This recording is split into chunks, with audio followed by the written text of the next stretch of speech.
सवाल यह है कि यहां पर अमेरिका क्या इन हमलों को टाल सकता था?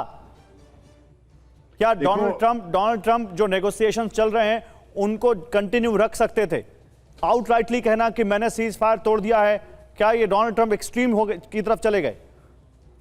देखिए, हर कंट्री में डिफरेंस तो होते हैं। हाँ, भारत में भी जब ऑपरेशन सिंदूर के बाद मोदी जी ने एक्सेप्ट किया सीज फायर, तो भारत में भी कई लोग बोल रहे थे कि नहीं नहीं, काम खत्म करना था, पूरा करना था।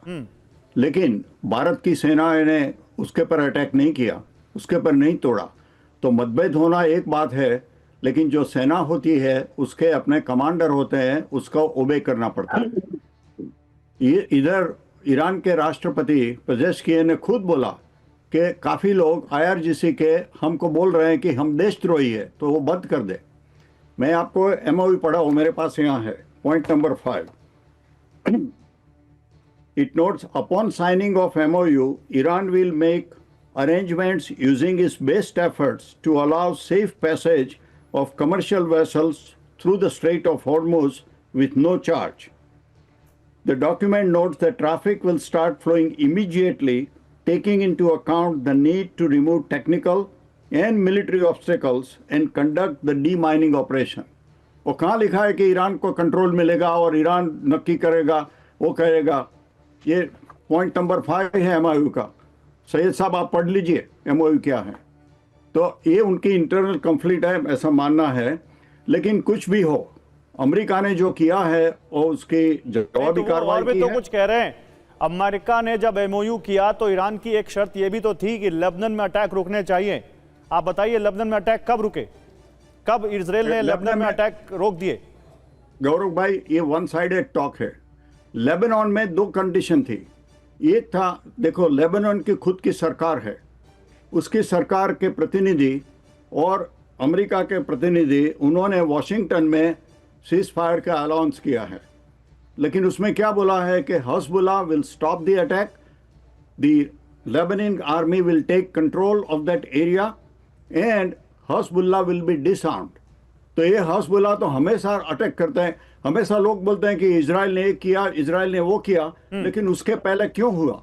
क्योंकि लेबनान में, जो सदर्न लेबनान में, वहाँ हिजबुल्लाह है और हिजबुल्लाह हर रोज इजराइल पर रॉकेट डालते हैं, उसके सिविलियन एरिया पर डालते हैं। तो फिर इजराइल थोड़ा चुप बैठेगा? बिल्कुल, इजराइल को अधिकार है कि अपने नागरिकों की रक्षा के लिए जो हिजबुल्लाह कर रहे हैं उसको खत्म कर देना चाहिए। और लेबनान की जो सरकार हो, चुनी हुई सरकार है, वो भी बोलती है कि हाँ, हिजबुल्लाह को निशस्त्र करना चाहिए। लेकिन ईरान हमेशा हिजबुल्लाह को सपोर्ट करता है और हिजबुल्लाह किसी को सुनता नहीं है। तो फिर ऐसे बोलते हैं लातों के भूत बातों से नहीं वही बात हो गई, अगर कोई किसी की सुन नहीं रहा, इजराइल नहीं सुन रहा, हिजबुल्लाह नहीं सुन रहा, तो फिर तो वही जो कच्चे धागे की बात है, वो कच्चा धागा टूट गया। जनरल कुलकर्णी।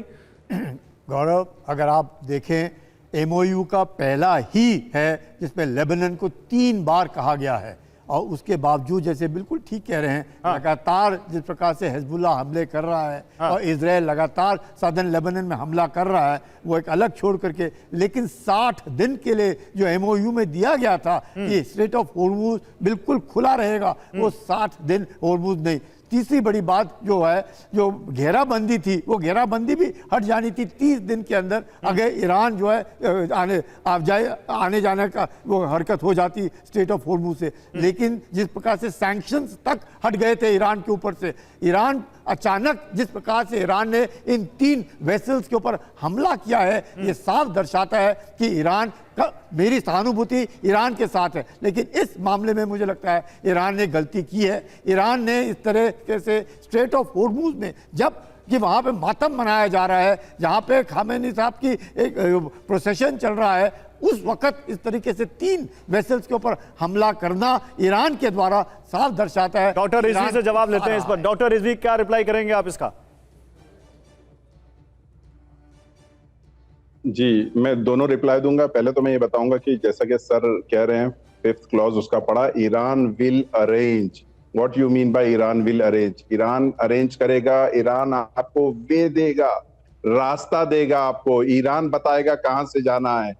जैसा कि अभी थोड़ी देर पहले कहा कि 21 माइल्स है तो 12 इनका है, 12 उनका है, तो ईरान आपको वे देगा। अगर आपको ओमान दे रहा है तो ओमान पहले ईरान से कंफर्म करेगा, और कोई भी ऐसी बातचीत अभी नहीं हुई है कि ओमान जिसमें कहे कि हम वे दे रहे हैं इनको जाने का और ये जा सकती है, वो बात की बात है। सेकंड थिंग जो सर कह रहे हैं, देखिए मैं ये कहता हूं कि ईरान वालों के सर पे तो सिंग नहीं लगी है ना, कि सर पे सिंग नहीं है इनके। जो आप बहुत अच्छी बात बता रहे थे और ऐसा होना भी चाहिए था, लेकिन वो अनफ्रीज जो इनके पैसे एसेट्स है वो कहाँ फ्रीज्ड एसेट्स जो है अनफ्रीज हुए। एक दूसरी चीज मैं ये बताऊं कि आप जो कह रहे थे सैंक्शन हट गया, सैंक्शन के पीछे बहुत से ऐसे मसले चल रहे थे जिसमें डील नहीं करने दिया जा रहा था।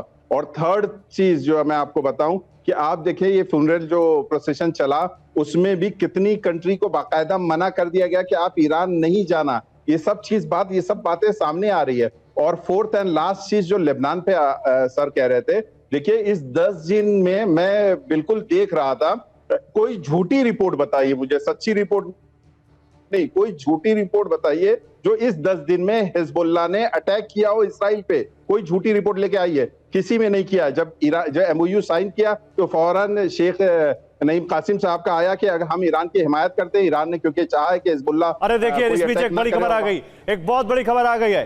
डोनाल्ड ट्रंप ने ईरान को एक बड़ी धमकी दे दी है। आज रात ईरान पर बड़ा हमला करेंगे, ट्रंप ने कहा है। 47 साल से बुरा बर्ताव कर रहा है ईरान, यह कहा है ट्रंप ने। हम नहीं चाहते कि ईरान के पास एटमी हथियार हो। तो ट्रंप क्या एक बार जो पहले कह चुके हैं और फिर उन्होंने कहा कि अरब के देशों ने अपील की इसलिए हम हमला नहीं कर रहे हैं, वैसा कुछ करेंगे, या वाकई आज ईरान के लिए कयामत की रात होने वाली है? जल्दी से डॉक्टर रिजवी, इस पर क्या कहना है? ट्रंप ने कहा है कि आज रात हम बहुत बड़ा हमला करेंगे। जी, ये धमकी तो देते रहते हैं, धमकी पुराना इनका है, लेकिन जो है देखिए अगर हो भी जाता है तो ईरान जो है झुकने वाला नहीं है। ईरान जो है अपने संप्रभुता पे पूरा अड़ा हुआ है। ईरान जो है आजाद मुल्क है, आजाद ख्याल वाला है। अगर कोई सोचेगा कि ये झुक जाए, लेट जाए, खम हो जाए या किसी और कंट्री की तरह, ये सब ईरान ठीक है। एयर कमोडोर खालिद साहब 20 सेकंड, आपको लगता है कि इस बार ट्रंप गुस्सा है और इस बार ट्रंप कुछ कर जाएंगे? नहीं, डेफिनेटली देखिए ऐसा है कि situation is going from bad to worse, मैं ये कहूँगा। हाँ। और यदि थोड़ी सी सैनिटी यानी थोड़ा सा पेशेंस, थोड़ी सी अक्लमंदी नहीं आती है तो situation will definitely go bad, मुझे कोई शक नहीं है। ठीक है, अम्बासडर सज्जनर आपका क्या मानना है? जल्दी से 20 सेकंड, क्या हमला करेंगे ट्रंप? जी, हमला जरूर कर सकते हैं। दो चीजें हैं इसमें। जो 14 पॉइंट का ये जो है मेमोरेंडम ऑफ अंडरस्टैंडिंग, बहुत लोग तो उसको कहते हैं ये मेमोरेंडम ऑफ मिसअंडरस्टैंडिंग है। इतना कंफ्यूजन है इसमें, इतना ज्यादा लैक ऑफ क्लैरिटी है। देखिए उसमें मैं कहूंगा 13 आउट ऑफ 14 जो भी उसमें प्रोविजंस हैं वो सब ईरान के हित में हैं। तो अगर ईरान की लीडरशिप में कोई फार साइटेड विजन है तो वो इस MOU को हाथ से नहीं निकलने देंगे। और ठीक है सर, तो मतलब साफ है यहां पर अब आज की रात क्या ट्रंप वाकई में एक बड़ा हमला करने जा रहे हैं? क्या आज की रात ईरान के लिए कयामत की रात है? ईरान वैसे ही इस वक्त मातम के दौर से गुजर रहा है जहां पर पूर्व सुप्रीम लीडर को वो अंतिम विदाई दे रहे हैं। क्या ऐसा कुछ होने जा रहा है? क्योंकि हमला तो कर चुका है अमेरिका, अब क्या होगा आगे?